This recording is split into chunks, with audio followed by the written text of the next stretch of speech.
Senhor Presidente da Assembleia, Senhor Presidente do Governo, Senhoras e Senhores Secretários Regionais, Senhoras e Senhores Deputados, madeirenses e porto-santenses.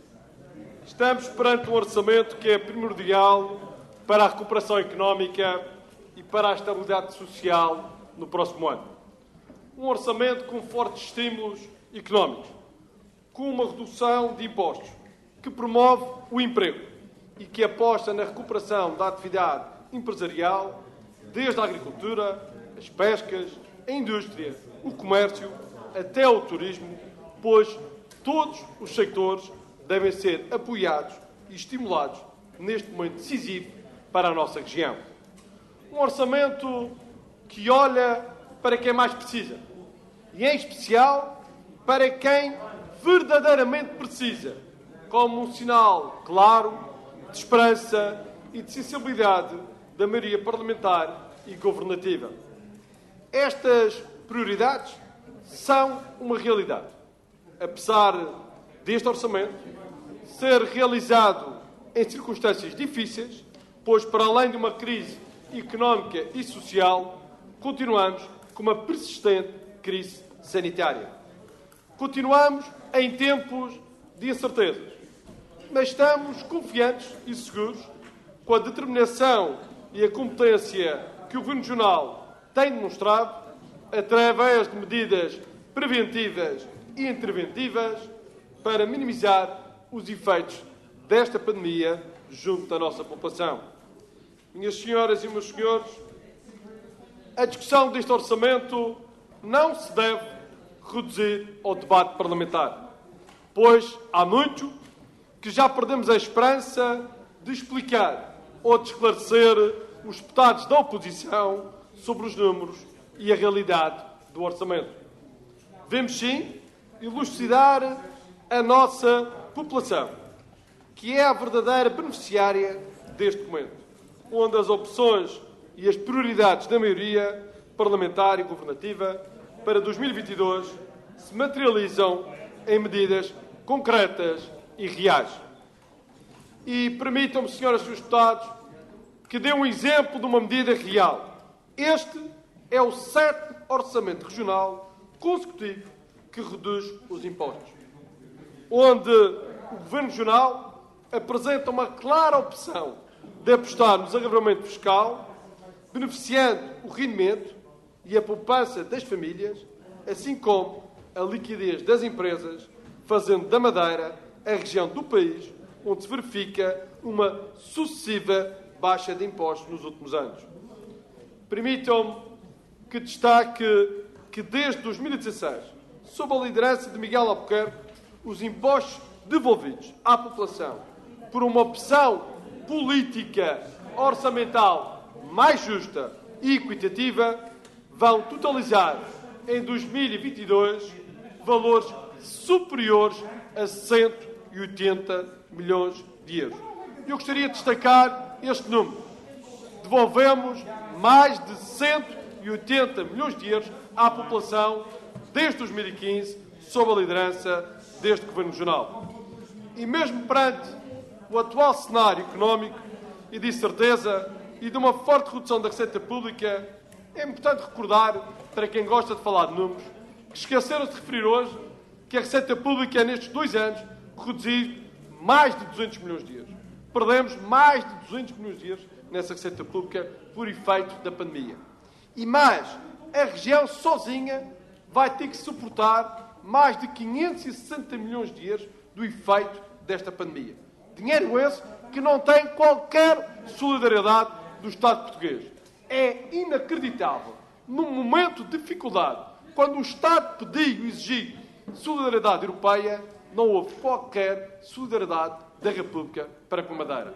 Isto é daqueles momentos que se vê verdadeiramente o sentimento que passa no Governo da República, naquilo que é a mente de Lisboa relativamente a uma parte do seu território nacional. E por isso é neste momento difícil que o Governo Regional não hesitou e deu um sinal de estímulo às empresas e às famílias, reduzindo substancialmente os impostos diretos, como é o caso do IRC e do IRS. quer dizer que é nestes momentos que se vê a sensibilidade política, social e económica de quem nos lidera. Pois, na Madeira, há sensibilidade para baixar impostos. O país, liderado pelo Partido Socialista, continua a aumentar a carga fiscal. Ou seja, num ano difícil para os portugueses, a opção da esquerda foi de continuar a asfixia fiscal, pois nenhum governo, desde 1974, teve uma carga fiscal tão pesada como o atual, mesmo com os parceiros como o PCP e o Bloco de Esquerda. Tivemos a pior carga fiscal de sempre. E hoje, aqui na Madeira, é o único governo que, ano após ano, vem reduzindo essa mesma carga fiscal. Volto a recordar, minhas senhoras e meus senhores, que um orçamento é sempre um momento de escolha. É um momento de reflexão sobre aquilo que é o modelo da governação. Por isso, gostaria de destacar a transparência e a clareza das medidas apresentadas neste momento, com especial destaque para o resumo das medidas da página 47 e 48 do orçamento, que convido a todos a ler, onde estão enumeradas um conjunto de medidas claras, em que não só as medidas, mas também como o seu impacto no orçamento, para que os madeirenses possam ter consciência do investimento público com forte pendor social, o que faz deste orçamento um orçamento com uma forte sensibilidade social e humana, onde reserva mais de 740 milhões de euros para as funções sociais, com destaque para a saúde e para a educação. Na saúde, teremos mais de 400 milhões de euros, com destaque para os custos com a pandemia, pois na Madeira e no Porto Santo, ao contrário do resto do país, os cidadãos sempre puderam usufruir gratuitamente, sem qualquer encargo, das medidas de prevenção e combate à Covid-19. O que reforça a ideia que nenhum outro governo tem feito mais pela segurança e pela proteção dos cidadãos como o Governo Regional da Madeira. Mas para além das medidas de Covid, a saúde também tem outras medidas reais que merecem destaque, como, para além do funcionamento do Sistema Regional de Saúde, como o Programa de Recuperação de Cirurgias, o Programa Mais Visão, a expansão da rede de cuidados continuados, as respostas na saúde mental, o reforço do programa de vacinas, o reforço da despesa com medicamentos e outras mais, medidas que a oposição tendem sempre a desvalorizar ou a minimizar, fazendo, como nós já sabemos, e aí há sempre aqui uns deputados que são mais especialistas do que outros, fazem da saúde uma bandeira política, usando a vulnerabilidade dos utentes regionais para o seu aproveitamento partidário. É triste aproveitar-se de um momento difícil dos cidadãos para fazer aproveitamento partidário. Mas por isso é que há uma resposta nesse orçamento para a área da saúde. Mas não é só na saúde, é também nas políticas sociais. Um orçamento que está comprometido com o apoio ao envelhecimento, com respostas sociais à longevidade, um reforço para aqueles que têm maior fragilidade, como o complemento social para idosos, e o alargamento e a requalificação dos lares. Esses são compromissos que serão uma realidade em 2022. Temos respostas para os mais idosos, mas também temos para os mais jovens. Porque a redução da despesa das famílias com as crianças que frequentam a creche ou o jardim de infância, a escola digital, os manuais digitais, os manuais escolares, os espaços sociais gratuitos até aos 12 anos, o apoio às viagens aos estudantes e o reforço do programa de emprego para os jovens são respostas, entre muitas outras, que temos na área da juventude. Mas, senhoras e senhores deputados, a habitação terá um impacto forte neste orçamento. A habitação terá mais de 54 milhões de euros neste orçamento. E se, por um lado, deve-se, em parte, ao financiamento do PRR, a verdade é que a região já tinha uma estratégia de habitação bem definida e que irá permitir melhorar o acesso à habitação por parte dos madeirenses em toda a região e com destaque para os jovens casais.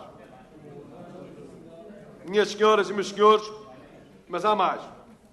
Este orçamento potencia a recuperação económica iniciada em 2021, pois queremos retomar o ciclo económico positivo, um ciclo que foi interrompido em março de 2020, após 81 meses consecutivos de crescimento económico, onde o PIB da região atingiu um histórico de 5,1 mil milhões e onde a taxa de desemprego baixou dos 15,8 de 2015 para os 5,7 em 2020. Com a atual maioria, será sempre prioritário dar condições ao crescimento económico, dar oportunidade à iniciativa privada para promover o emprego, de melhorar os salários em concertação e com diálogo e de reforçar a complementaridade entre o setor público e o privado e não apenas no setor público. Em 2022, só nos estímulos à economia serão alocados cerca de 100 milhões de euros. Mas o melhor estímulo é o estímulo fiscal, onde a Madeira continua a ter o IRC mais baixo de todo o território nacional. E a este respeito lembro a aposta e o reconhecimento do setor do turismo. Quando muitos nesta casa, ainda o ano passado, gritavam que havia falta de estratégia, havia falta de visão para o turismo, mas a realidade revelou-se bem diferente. E agora, ainda hoje, fizeram intervenções, não falaram de turismo. E hoje, mais uma vez, esqueceram-se quem tinha razão há um ano era o Governo Regional. E que consegui, com o esforço de todo o sector, recuperar em 2021 indicadores equivalentes até aos melhores anos. O que é revelador que este trabalho conjunto entre o setor público e o setor privado deu frutos e mais, estava certo. Ao contrário daquilo que foi vaticinado aqui há um ano nesta casa. Por isso, senhoras e senhores deputados, se é verdade que este orçamento também dedica à educação, à cultura e aos sectores tradicionais, apostas claras, permitam-me destaque este ano a política ambiental, os recursos hídricos, a sustentabilidade e proteção e o combate às alterações climáticas. Temas que cada vez mais ganham impacto orçamental e político.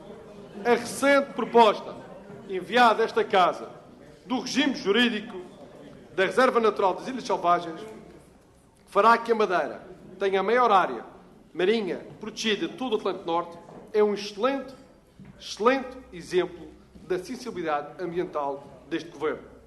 Este é um caminho que deve orgulhar a todos, mesmo àqueles que movem pela inveja. É feito em prol das novas gerações e faz da Madeira uma referência mundial na conservação da natureza, na proteção ambiental e na biodiversidade. Minhas senhoras e meus senhores, este orçamento tem um conjunto de medidas que, infelizmente, ainda estão condicionadas, porque precisamos de mais receita com menos impostos. Precisamos de mais receita e menos impostos.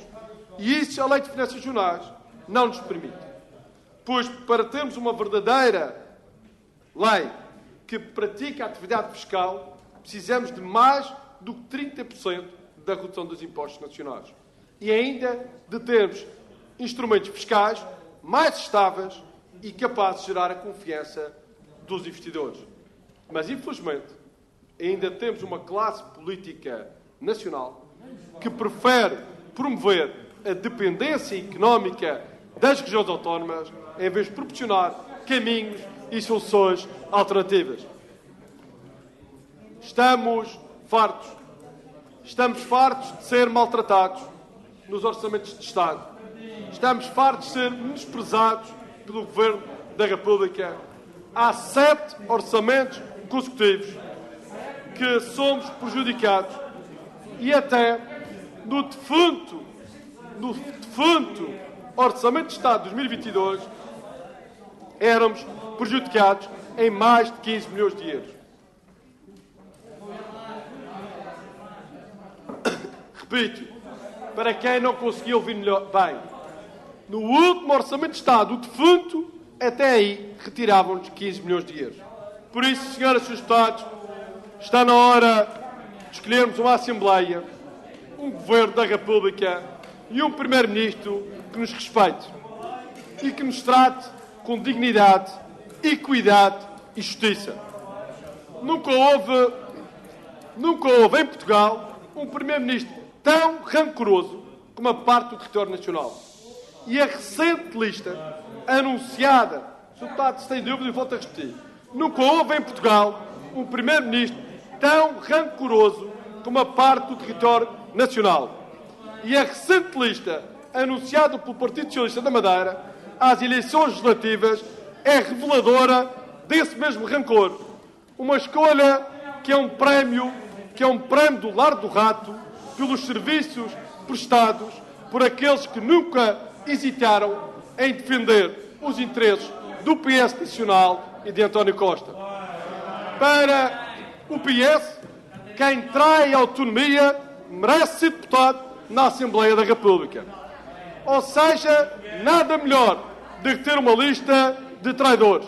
Nada melhor do que ter como deputado aqueles que tudo fizeram para agradar o PS Nacional e António Costa. Que a Madeira, senhoras e senhores deputados, espero bem, muito bem, Sr. Deputado Jacé, espero bem que a Madeira mantenha na próxima legislatura os 6 deputados eleitos. Eu volto a repetir, espero bem que a Madeira mantenha na próxima legislatura os 6 deputados eleitos pelos madeirenses e que todos não hesitem em defender a Madeira em primeiro lugar. Mas, senhoras e senhores deputados, cheira-me que Lisboa já terá ganho um novo deputado para a próxima legislatura. Cheira-me que vamos ter menos um deputado nessa mesma lista, porque será certamente em primeiro lugar a Lisboa e não a Madeira. Minhas senhoras e meus senhores, as eleições que se avizinham representam uma nova oportunidade de assegurar o futuro da nossa região. A possibilidade de um novo ciclo no relacionamento entre o Estado e a Madeira. Um relacionamento assente numa base estável, confiável, segura e na qual as matérias das duas autónomas sejam realmente debatidas, negociadas e aprovadas. Não podemos continuar a ter dossiês sem resolução. Não podemos continuar a ter dossiês como a Lei de Finanças Regionais, o FERRI, o Centro Nacional de Negócios da Madeira, o Subsídio Social de Mobilidade, as verbas da Segurança Social, as dívidas por conta dos cuidados prestados no âmbito dos subsistemas de saúde, as dívidas fiscais, a falta de apoio às ligas económicas regionais, o financiamento da Universidade da Madeira, o financiamento do novo hospital e os abusos da companhia aérea da bandeira nacional com os madeirenses. Não podemos continuar a aceitar. Nós também somos portugueses e, por isso, queremos e exigimos um tratamento justo por parte do Governo da República, pois a nossa exigência será sempre intransigente, quer seja um governo de direita ou de esquerda, pois para nós a defesa da Madeira será sempre a nossa prioridade. Minhas senhoras e meus senhores, quero concluir esta minha intervenção sobre o Orçamento Regional, reafirmando que estamos perante um orçamento que promove a recuperação económica e a estabilidade social. Em 2022, vamos promover para todos os madeirenses o crescimento económico, a promoção do emprego, a redução dos impostos, a melhoria dos rendimentos, o reforço das políticas sociais e o investimento público ajustado às necessidades da nossa população. Este é um orçamento que resulta de uma maioria parlamentar estável e responsável, cujo único compromisso é servir a nossa população. Muito obrigado.